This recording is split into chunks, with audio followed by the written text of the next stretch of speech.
Everyone wants to draw good character poses. It's the essential element to drawing any kind of character art piece. Here are 5 habits that you're probably doing that are holding back your drawings. Not playing with references.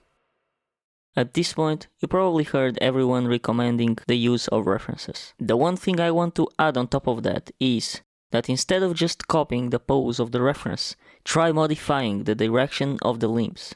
For example, if the pose has the arms out like in this example, you can make the hands go up or the hands touching like this. And of course, you can make the same with the feet. You can place the feet in any position you want. For instance, placing the feet like this and deleting the original reference, we get a new pose of the character meditating. And of course, you can take this further by changing the head, the torso or the pelvis position and rotations to get any kind of pose that you want that is inspired but unrecognizable from the original reference. And in the long run, this kind of experiment will translate much better into your long-term memory and be saved there for your future mental library. Skipping the shape fundamentals. If you want to be able to pose your characters how you want, or even if you just want to understand how to copy a reference, you must learn how to create and control shapes. It is something that everyone finds boring, but something you cannot avoid. The cube, the cylinder, and the sphere are the essential shapes any drawing can be broken into or made of, and that includes characters too. You should learn how to rotate them in different angles, and when creating a character, apply them for the various parts of the pose. The cubes or rectangles for the torso, pelvis, hands and feet. The spheres for the head and shoulders, and the cylinders for the neck and the upper and lower parts of the limbs. Even if a character is more dynamic, these forms are still used, and maybe they will be more flexible and bended, but they are still there.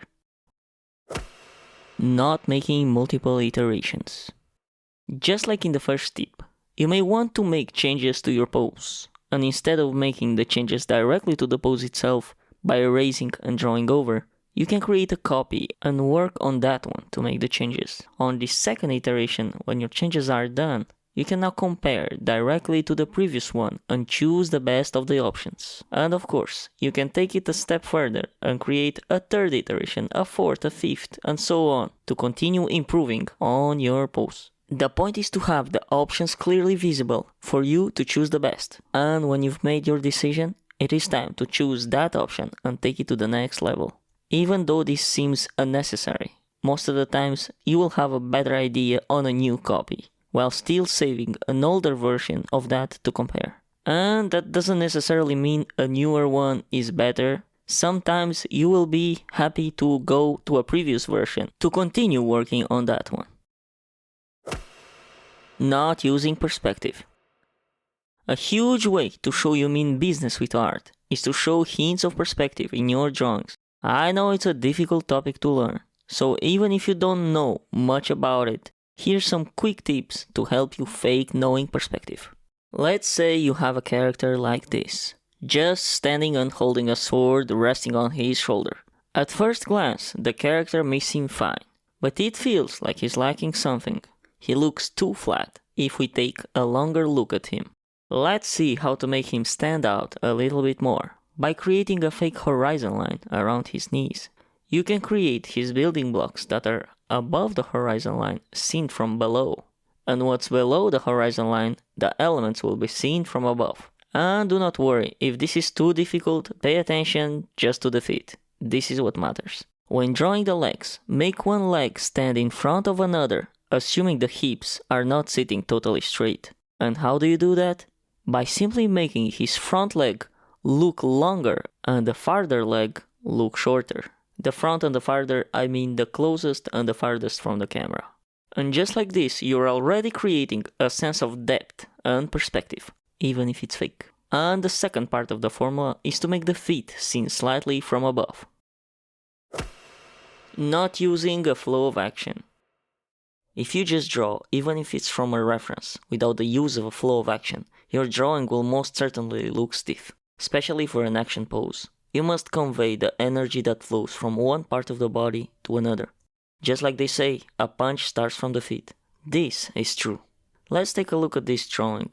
The pose is not very wrong, there's already some hints of a flow of action in it.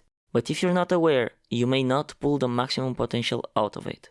Let's draw the same pose, but push these limits to the best we can. We can copy the head and the torso the same, we'll fix the head later. The flow of his back can be extended with a line and be used for the hips and the leg. That means we will draw this line and everything I mentioned will follow it, going into the same direction. Let's also draw the other leg. Follow the energy of the first upper leg. For the arms, let's do something very similar too. Drawing an arm coming towards us, and the energy of that arm is gonna be translated into the arm of the back. Now that we got the energy correctly, all we need to do is some corrections. Let's fix the head for a better pose, the arm for the length of it, and the size of the front leg too. It was a little bit short. But also here's a good chance to make the shift of the energy going into the right place. By making the leg a little bit more straight, this leg's energy can now better flow from the torso and back to the other leg. Let's also fix the arm in the back. By pulling the arm to the left and bending it, the pose now looks more balanced and just feels better. And that is it. I hope you become more mindful of these mistakes or lack of good habits. Implement these fixes in your next drawings and let me know how you're doing. Thank you for watching this video and subscribe for more. Alright, I'll catch you in the next session.